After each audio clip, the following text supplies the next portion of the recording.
It was the day of my brother Eddie's wedding, the day of the moon landing. And rain meant a lot of things. It meant a shower of good fortune pouring out from God himself, amen, onto the newlyweds. But it also meant the destruction of our poor astronauts, one of whom was a good Jersey boy spaceman, who were already so far outside our atmosphere that nothing happening here could do anything to them. It didn't matter, though, not to Rosie. They would be struck by lightning, and they would plummet into the Atlantic, and they would die, and we'd lose the race. But it didn't rain. It was goddamn muggy, though muggy enough to cause the streamers tied to the back of Ed and Marie's limousine to half melt and make colors streak down the white. But it didn't rain. I stepped out the reception into the parking lot that evening to light up a cigarette, a loner from the pocket of my too-tight tuxedo. The restaurant itself was empty by now. I could see the tables through the windows. Marie's father had only rented the back room because he was a cheap ass. But even though the party was starting to fade, cousins and friends rushing home to watch whatever was going to happen, I could still hear the stragglers through the closed door, striking up a match from the book I'd snagged from the front counter. I watched the smoke furl upward toward the moon. They were up there right now. That was goddamn insane. They were up there, and I was standing here, looking up at them. And maybe some part of me really could reach them like this, I thought. Maybe they would see my cigarette smoke, and they would know I was here. So few people really did. You all better hurry. You gotta get there before Marie does, Rosie yammered, rushing out my parents' front door after my uncle, who was waving his arms at her. I know, Ron. I know. Start the goddamn car. Would you? Listen, Eddie, if you see her in the dress, it's bad luck. Bad luck. Curse on your house. You'll never have children. And it'll break my heart. Get to the church, get inside, and God help you, don't look out any windows. And so we did. That afternoon, me and Eddie and the 3 other groomsmen, only one of whom was good-looking, squeezed into the back of a Lincoln Continental. They had shoved past me shouting for the radio, and climbing in last. I watched from my place in the rear as the 4 of them leaned over the front like gargoyles. The chauffeur, which I guess is what you call a person in this line of work, was actually wearing one of those little caps you see on television. He already had the broadcast running, and we sat there on the curb together and listened. We're gonna be late. They're gonna yell at us, Eddie. But no one paid me any mind because, just like that, it was really happening. The radio counted down the descent, and when the Eagle finally landed and nothing exploded, the car, even the driver, erupted into cheers. With that, as if noticing the time, the vehicle revved and swerved as it took off, nearly hitting the sidewalk and taking out a lamppost.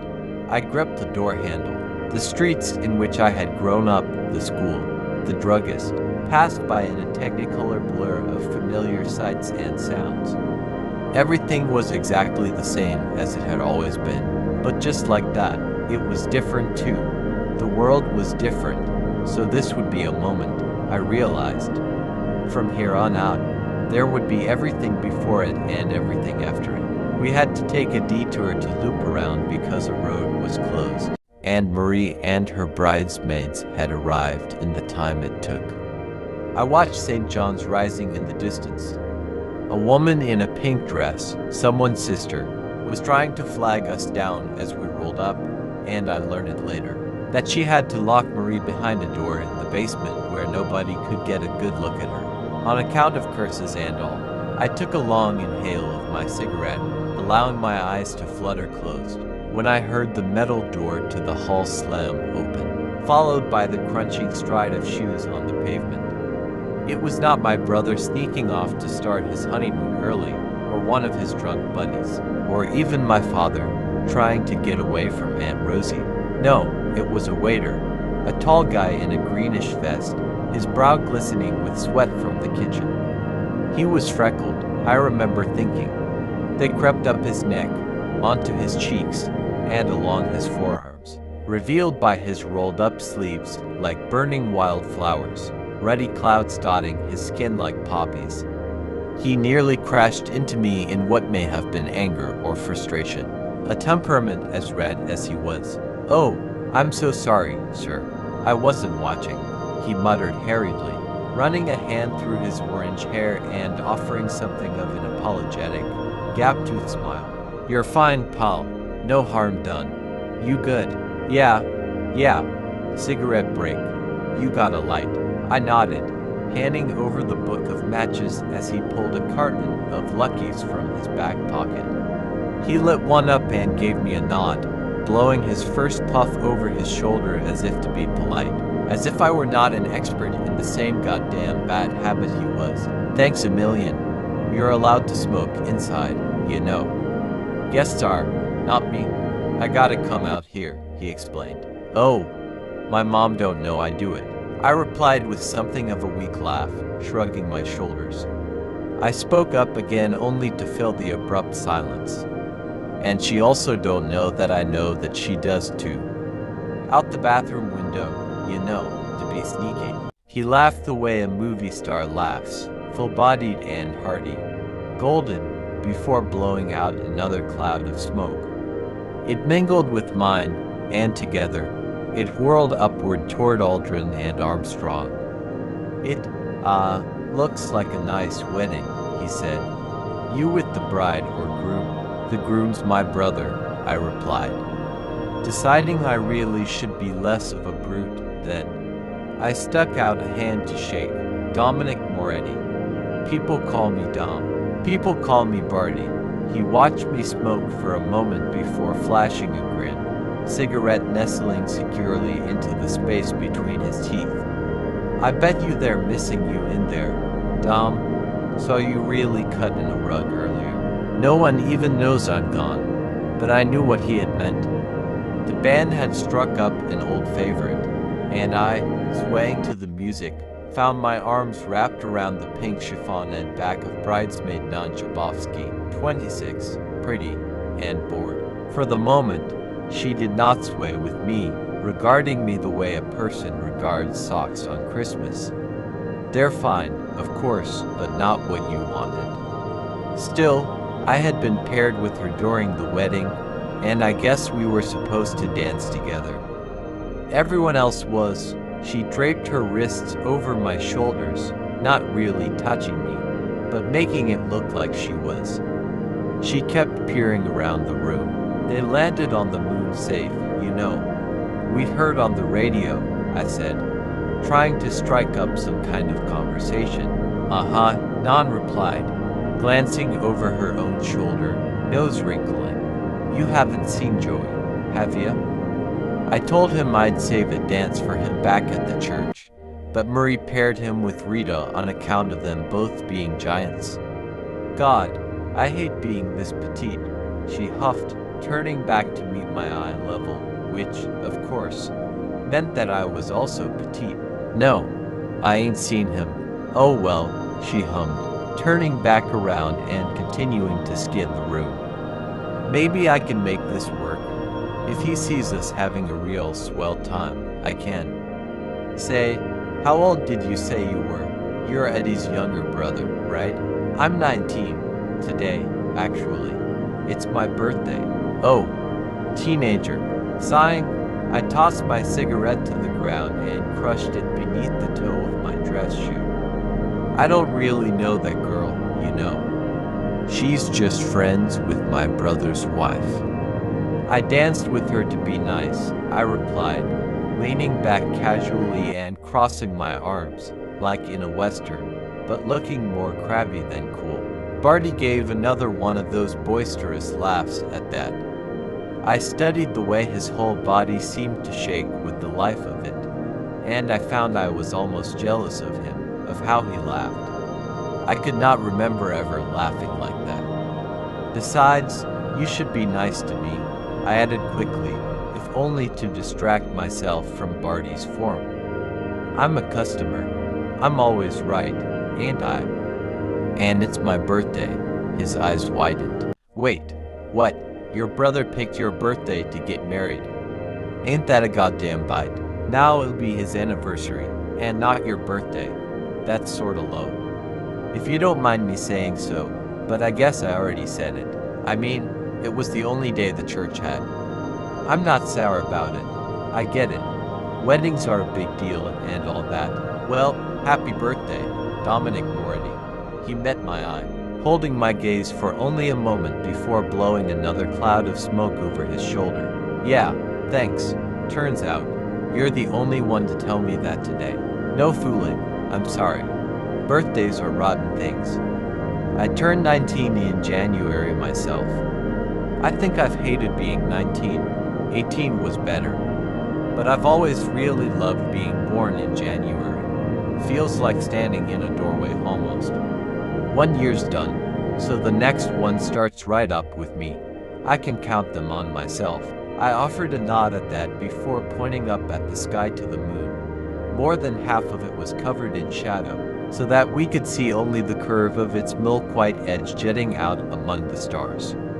Tonight's a doorway too, you know, I said. They're up there on the moon. Do you think they landed on the shadow part or the light part? I clicked my tongue, nostrils flaring. Who cares, I guess. Buzz Aldrin's from right here in Jersey, you know. But, before tonight, no one has ever been up there. And now they have. We have. It's insane, ain't it? I can't stand it. Everyone's home waiting to see them walk out, and we're all stuck here eating goddamn chicken. I sniffed, flailing my arms a bit to gesture at the restaurant. Sorry, it was good chicken. Barty laughed. I don't give a damn about the chicken, Dom. I didn't cook it. And, yeah, maybe everyone's sitting at home. And maybe we're sitting here, but they're up there, the people who really matter. So how about that, huh? Not one of us is up there. That's how it goes. Everyone's always doing something better, and nobody ever gets to do what they want, he continued dully, shrugging his shoulders. For a moment, he glanced back to the hall doors, which still sat shut tight. Oh, what do you want to do then, other than this, I mean? I guess working other people's weddings isn't really all that good of a time, I rambled. Did you always want to work in a restaurant? I wait tables, Dom. I ain't a chef or even goddamn maitre d', he scoffed, taking another long drag of smoke. It whirled around his lips. No, you know what I want. I saw in a magazine once. There's this monster that lives in a lake in Scotland. Back in the 1930s, this surgeon took a picture of it. An actual doctor, so it's true. Well, I want to go there and find it myself. Bring it back here to Middlesex County.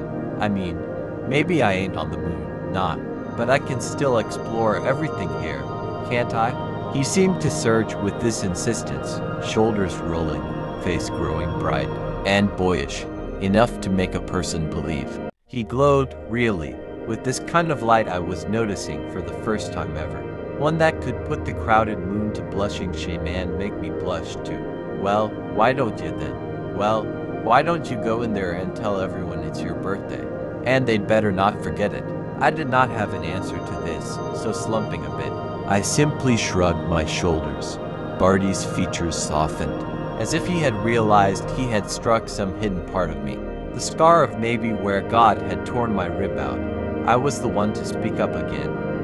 You know, sometimes I think my folks had me just in case my brother got hit by a bus. Not that he was ever gonna die for real or nothing, but just to, you know, sort of be a backup, in case. I laughed, but I knew I was only half joking. That was smart of him, Barty replied, giving my shoulder a light shove, an almost over-friendly gesture. I found myself leaning into the contact, chasing some of his glow as if it could reflect back on me. Having a backup, I mean. I don't know what's happening tomorrow. The asshole in there, he's gonna fire me tonight. No, don't tell me he ain't. He's not done it yet. But when I walk back in there, he's gonna. I broke a dish, and he shouted at me. So I told him to kiss my ass for good luck. He patted his back pocket, where his cigarette carton was sticking out. Nobody'll even notice I'm gone either. Not really. No one ever notices nothing. I knew what he meant. I really knew it. But before I could reply, I watched Barty toss his lit cigarette to the ground in a flurry of smoldering ash, extending both his arms upward, then stretching himself tall like the neck of that lake monster. He used both his hands to wave, rolling with the full force of himself, the way folks wave at trains and ships. "I see him, Dom," he declared, extending one finger to point. His feet left the ground in that moment, and he seemed to jump, giving into this strange, beautiful abandon. "I see him right up there on the surface, and they're waving right back at me." A strong hand shot out to grab the sleeve of my jacket, and he tugged me closer, making me spring upward along with him. I bounded, taking a giant leap of my own, a gasp escaping my throat, and looking up at the moon. I thought I could see them up there too. Neil, and Michael, and even Buzz from Jersey. I jumped, and I laughed, and I waved. The whole world, the whole goddamn world was looking at them. And so was I, but they were looking at me. They were looking at me, and so was Barty. He had fallen back, crossing his arms, smiling from ear to ear with that goddamn gap, watching my routine, my leaping and my waving. And he saw me. I thought he really saw me. For the very first time in my entire life, someone saw me. He laughed again, and with it, I found myself buzzing. I fell into him completely, then wrapping arms around his shoulders and tugging him into an odd, exuberant half dance. We laughed, and we leapt, all arms and legs. When we leaned in closer, I could see him, the sublime way the moon played on his face, and I thought, I really let myself think, that I could have kissed him, and he would have let me. But we knew who we were, and we knew where we were. I fell back. He did not just yet. But Aunt Rosie barreled through the door to the back room, looking for me to Barty and then back again. She huffed as we separated. "There you are, Dom. What are you roughhousing today of all days? Hurry, we're all gonna go over to your folks and watch the television." "Coming, Ro," I said, and as she disappeared inside again, I met Barty's eye. "Hey, you better get going. Tonight's the big night, right? Yesterday was just yesterday, but tomorrow, everything will be different." "I don't know what's happening tomorrow." He fell silent, his brow furrowing. "You know, everything's gotta be the way it was first. And then, one day can all be different. That's how it goes." "Yeah, anything can happen now, can it?" "'Cause they were up there. Maybe."